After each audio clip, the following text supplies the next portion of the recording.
আগামী নির্বাচনকে ঘিরে অদৃশ্য শক্তি কাজ করছে।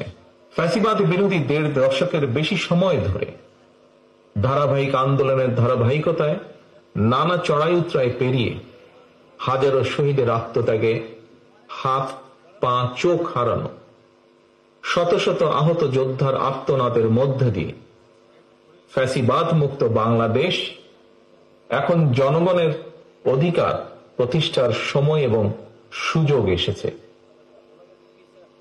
এই সুযোগকে কাজে লাগিয়ে দেশের জনগণের অধিকার প্রতিষ্ঠার অন্যতম প্রধান উপায় জাতীয় নির্বাচন।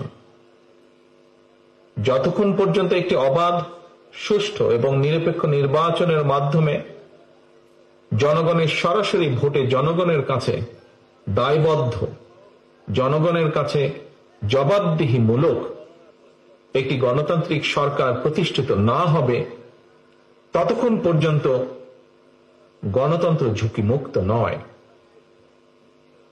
প্রিয় সহকর্মীবৃন্দ, প্রায় ১ বছর আগে আমি বলেছিলাম আগামী নির্বাচনকে ঘিরে অদৃশ্য শক্তি কাজ করছে।